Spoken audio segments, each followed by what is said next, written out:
కనుక మార్త ఏమనుకుంటుందంటే, నేను చేసిన పిండి వంటలు, నేను చేసిన పలహారములు, నేను చేసిన భోజనాలు తిని బా శబాష్ మార్త అని అంటాడని అనుకున్న దేవుడు చెప్పండి పడదాం. ఇప్పుడు యేసు ప్రభువుకి ఏది తక్కువ? ఆయన శ్రేష్టమైన వ్యక్తి, ఆయన గొప్ప దేవుని కుమారుడు, రక్షకుడు. ఆమె అలా అది గ్రహించలా, కేవలం జంటలుగా తీసుకున్నారు. కానీ వాస్తవానికి ఆయన రక్షకుడు, మన పాపము నుండి విమోచకుడు, కర్త. హల్లెలూయా. ఆయన నా ఇంటికి వచ్చాడు అంటే ఇంత గొప్ప సంతోషం, ఆనందము. ఆమె పిండి వంటలతో ఆయనకి తక్కువ ఏంటి? అది కాదు ఆయన ఆశించింది. హల్లెలూయా. పెట్టు, తర్వాత నీ ఇష్టం, ఏముంది? 10 నిమిషాలు కూర్చుంటాడుగా, ఏదో ఒక అర్ధగంట కూర్చుంటాడు కదా. హల్లెలూయా. నీ ఇంటికే పిలుచుకున్నావు కదా, తర్వాత నువ్వు ఆతిథ్యం ఇచ్చు కదా. హల్లెలూయా, హల్లెలూయా. అందుకే యేసన్న గారు ఒకరోజు ఒక ఆమె, అయ్యా మా ఇంటికి మీ భోజనానికి రానంట. అమ్మా నీ ఇంటికి భోజనానికి వస్తాను. ఇప్పుడు నేను వచ్చినప్పుడు ఏం చేస్తావు? పాస్టర్ ఏదో పెట్టాలని ఆరాటంతో నువ్వు పచ్చడి మెతుకులు ఏదో చేసేస్తావు. అప్పుడు నేను అయ్యో పాస్టర్ ఇది పెట్టలేకపోయినా అది పెట్టలేకపోయినా నీకు తొందర ఎక్కువ అవుతుంది. మార్తలాగా నువ్వు అయిపోతావు కదా. ఏమైపోతావు? మార్తలాగా మారిపోతావు. అప్పుడు నేను రావడం వల్ల భోజనం కోసమే వచ్చినట్టు ఉంటుంది, కానీ నీ కుటుంబానికి ఆశీర్వాదకరంగా వచ్చినట్టు ఉండదు. దయచేసి ఇంకొక రోజు ముందుగానే సిద్ధపడు. హల్లెలూయా. ఏం చెప్తుంటే అయ్యా వచ్చే వారము మా ఇంటికి భోజనానికి రండి అని పిలు. అప్పుడు నువ్వు ఏం చేస్తా తెలుసా? ఇప్పటి నుంచే సిద్ధపడి ఉంటావు, శ్రేష్టమైంది నాకు పెడతావు, ప్రేమతో నేను ఆస్వాదిస్తాను. ఇప్పుడు నీ నా మధ్య కొరత అనేది ఉండదు. హల్లెలూయా. ఎందుకంటే ముందుగానే నువ్వు ప్రేమించి చెప్పావు కనుక. ఎంత చక్కగా ఆమె చెప్పిన నిజమే. మరొకసారి నేను సమయం చూసుకొని నేను పిలుస్తాను. హల్లెలూయా. ఏమైపోయింది అక్కడ? సమాధానమైన విశేషమైనటువంటి గొప్ప మాటలు అక్కడ వారిద్దరి మధ్య జరిగించిన దేవుని స్తోత్రం కలుగును గాక. అందుకని శరీర ఆహారము ప్రభు కొరకు సిద్ధపరుస్తున్నది. ఎవరి కొరకు సిద్ధపరుస్తుందంట? ఆయన ఒక దగ్గర అంటాడు, నేను ఈ ఆహారం కొరకు కాదు, నాకు ఒక ఆహారం ఉంది అని చెప్పి అంటాడు. హల్లెలూయా. సమరయ స్త్రీ దగ్గరికి వెళ్ళినప్పుడు, హల్లెలూయా, వాళ్ళు భోజనానికి వెళ్తారు కొనుక్కోవడానికి. యేసు ప్రభు బావి దగ్గర ఉంటాడు, ఓ సమరయ స్త్రీ దగ్గరకు వస్తాడు. ఆ రోజు ఆయన ఏంటో తెలుసు? ఆయన ఆహారం అందరూ రక్షింపబడాలి. హల్లెలూయా. ప్రతి వ్యక్తి దేవుని రాజ్యము చేర్చబడాలని దాహముతో, దప్పికతో, ఆకలితో ఆయన ఉన్నాడు. కానీ మార్త ఈ భోజన పదార్థాలతో ఆకర్షితురాలుగా చేయాలనుకున్నది. కానీ దేవుడు దానికి ప్రాధాన్యత, ఆహారమును భోజనమును అదే దేవుని రాజ్యానికి చేర్చలేవు అన్నటువంటి విషయాన్ని మనం గమనించాలి. హల్లెలూయా.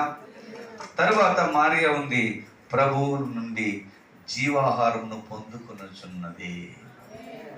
మార్త యేసు ప్రభుకి ఆహారం పెట్టాలనుకుంటుంది. ఏమ్మా?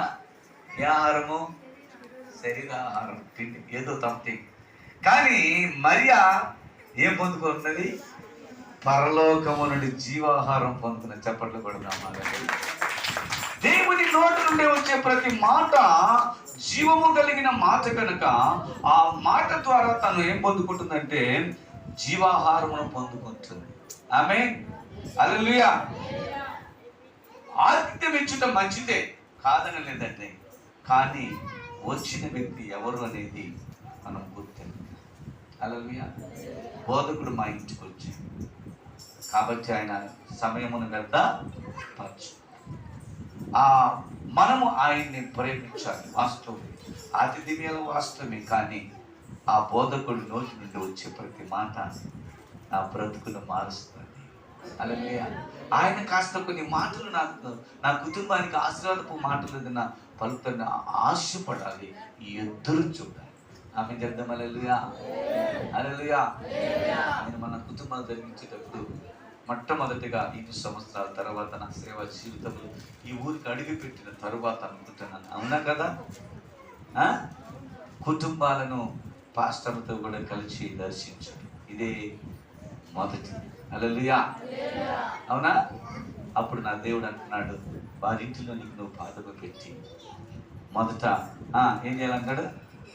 వాక్యము శబ్దం అన్నాడు. హల్లెలూయా. మన బిడ్డలు బాగా ఏం చేస్తున్నారు? టీ, తర్వాత బిస్కెట్, తర్వాత ఇంకా ఏదేదో పెట్టేసి అరటి పండ్లు, జామ పండ్లు, వాటెవర్ ఇట్ మేబీ ఏమైపోతున్నామంటే పలహారము విషయంలో మనము మనిషిని తృప్తిపరచాలని కూర్చున్నాం. కానీ దేవుని ఉద్దేశం ఏంటంటే నీవు వెళ్ళి అడుగు పెట్టిన స్థలం నేను ఆశీర్వదిస్తాను. హల్లెలూయా. నువ్వు వెళ్ళి అడుగు పెట్టిన స్థలం నేను ఆశీర్వదిస్తాను. హల్లెలూయా. దేవుని వాక్యం చదివి వీలైతే ఒక పాట పాడి, ఒక పల్లవి పాడి, వాళ్ళ క్షేమాన్ని కనుక్కొని, ఏమో బాగున్నారా, ఏంటి మీ పరిస్థితులు, ఏదైనా కొరతున్నాయా అన్న వ్యవధిని వాళ్ళకి ఇచ్చి 10 నిమిషాలు వాళ్ళతో కలిపినప్పుడు ముగించుకున్న తర్వాత నిశ్చయముగా మీరు పెట్టవలసింది పెట్టచ్చు, మీరు ఇవ్వాల్సింది ఇచ్చిన సంతోషంగా మీకు అక్కడ ఆశీర్వాదం రిలీజ్ అయిపోయింది. హల్లెలూయా. కనుక అలా చేయాలి మనం. ఆమె చేద్దాం. హల్లెలూయా. మొదటి దైవజనుడు వచ్చిన ఆ విశేషమైనటువంటి కృప మన మీదకి రావడానికి దైవజనుడు ఏ ఉద్దేశంతో దేవుడు పంపించాడో ఆ ఉద్దేశం మన కుటుంబంలో నెరవేర్చబడాలి. ఆమె చేద్దామా? హల్లెలూయా. కాబట్టి మరి ప్రియదేవుని బిడ్డలారా, ప్రభువు బోధ వినుట ఉత్తమం. హల్లెలూయా. ఆతిథ్యం ఇచ్చుట ఉత్తమమా, ప్రభు బోధ వినుట ఉత్తమమా? చెప్పాలా? ప్రభు మాటలు వినుట ఉత్తమం. హల్లెలూయా. అలాగనే పరిచర్య శాశ్వతమైనది కాదు. హల్లెలూయా. ఏమైపోతుందండి? హల్లెలూయా. కొంతకాలానికి అది ఆగిపోతుంది. అయితే ప్రభు సన్నిధి నిత్యముండును. హల్లెలూయా. ఒకవేళ నువ్వు చేస్తా ఉన్నావు, నువ్వు ఆయనకి ఏదైనా పరిచర్య చేస్తావు, అది శాశ్వతంగా నువ్వు చేయవు కదా. కానీ దేవుని సన్నిధి అది నీకు నిత్యం నిలుచున్నది. హల్లెలూయా. మరియలో ఆ విధమైన విశేషమైన జ్ఞానము పొందింది. దేవునికి స్తోత్రం కలుగును గాక. హల్లెలూయా. ఎప్పుడు కూడా మనము భౌతిక విషయంలో ఆసక్తి ఉండకూడదు. ఆమె మార్త భౌతిక విషయాల మీదనే ఎక్కువ మనసు పెట్టింది. ఆమె కదమ్మా. హల్లెలూయా. మరియ మాత్రం ఆధ్యాత్మికమైన విషయాల మీద కేంద్రమైంది. చెప్పండి కూడా. హల్లెలూయా. అందుకే అంటాడు, అందుకు 41వ వచనంలో, అందుకు ప్రభు మార్త నీవు అనేకమైన పనులను గురించి విచారము కలిగి తొందరపడుచున్నావు, గాని అవసరమైనది ఒకటే. హల్లెలూయా. ఏంటి ఒకటి? అవసరమైన కొని అనే అర్థం. ఏంటి అని అంటే మరియా ఉత్తమమైన దాన్ని ఏర్పరచుకొనెను. అది ఆమె యొద్ద నుండి చెప్పాలా? తీసేస్తుందా? దేవుడిచ్చిన శ్రేష్టమైన ఈవిని ఎవరు కూడా తీయలేరు. మరియా దగ్గర నుంచి. అందుకే మరియా సూపర్ బిషప్ అయింది. చెప్పండి. ప్రపంచంలో మొట్టమొదటి బిషప్ ఎవరంటే మరియా. యేసు ప్రభు దగ్గర బోధ విన్న ఆ మరియా టైగర్ బిషప్ మరియా. హల్లెలూయా. ఒక సింహంలా వెలిగింది. ఆమేన్. ప్రపంచ దేశాలలో గొప్ప సువార్తికురాలుగా ఆ దేశాలు వాళ్ళకి చేసింది అన్నమాట. హల్లెలూయా. ఆ ప్రాంత దేశాలలో మరియా బలముగా వాడబడింది.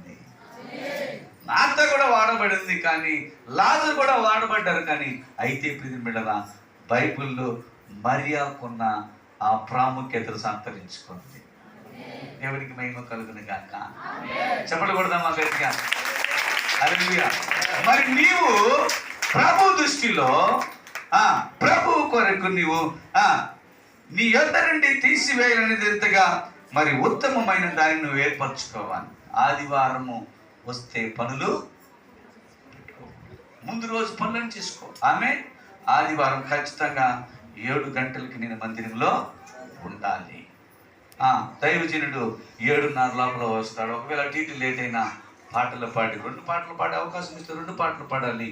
కానీ ప్రార్థన మాత్రం నువ్వు వచ్చాడు విజ్ఞాపన చేయాలి. హల్లెలూయా. దైవజనుడు రాకముందే నువ్వు ఇలా ప్రార్థన చేస్తూ ఉండాలి. ఆమేన్. నీకు ఈరోజు శ్రేష్టమైన బహుమానం దేవుడు ఇస్తాడు. నీ కుటుంబాన్ని దేవుడు బలపరుస్తాడు. నీ కుటుంబంలో ఉన్న కొరతలు తీరుస్తాడు. నువ్వు మార్తలాగా ఉంటావా, మరిలాగా మారుతావా? చెప్పాలా? మార్త అలాగే ఉంటానంటే మార్త విస్తారమైన పనులు పెట్టుకొని దేవునికి దూరం అయిపోయింది. మరి అలాగో ఉంటానంటే దేవుని పాద సన్నిధిలో కూర్చొని ప్రభు వైపు చూసింది, ప్రభు మాటలు విన్నది, ఆమె శ్రేష్టమైన ఈవెని పొందుకుంది. ఆయన అన్నాడు, ఆమె యొద్ద నుండి తీసివేయబడదని ఆమెతో చెప్పాను. ఆమె ఉత్తమమైన దాన్ని ఎన్నుకున్నది కనుక అది ఆమె యొద్ద నుండి తీసివేయబడదని అని చెప్పబడి. దేవునికి స్తోత్రం కలుగును గాక. ప్రార్థన చేసుకుందామా? ప్రియమైన దేవుని బిడ్డలారా, అయ్యా, నేను ఇంతవరకు ఆదివారం కానీ, ప్రార్థనా సమయాల్లో కానీ, కుటుంబ కూడికల్లో కానీ, అయ్యా, నేను పనులు పెట్టుకొని నీ వద్దకు రాలేకపోతూ వెనకబడిపోయానేమో. అయ్యా, మార్త అయితే మిమ్మల్ని ఇంటికి పిలిచింది కానీ ఆమె పరిచర్య ద్వారా, అయ్యా, ఇది భౌతికమైన విషయములో ఆమె నిన్ను ఘనపరచాలనుకున్నది ప్రభువా. కానీ మరియా వచ్చి, అయ్యా, ఆధ్యాత్మికమైనటువంటి శ్రద్ధ కలిగినది, అయ్యా, అందులో నీ మాటలతో ఆమె ఎంతోగా సంతోషపరచగలిగింది. అందుకే మార్తా, నీ చెల్లెలైనటువంటి మరియా ఉత్తమమైన దాన్ని ఎన్నుకున్నదే, అది ఆమె ఇద్దరిని తీసివేయబడదని ఎంతో చక్కగా మాటలు విందాం, ప్రార్థన చేసుకుందాం. మన మధ్యలో నగపుగా వచ్చి ప్రభు సన్నిధిలో ప్రార్థించి మనల్ని బలపరుస్తుంది. ప్రార్థన చేసుకున్నాం.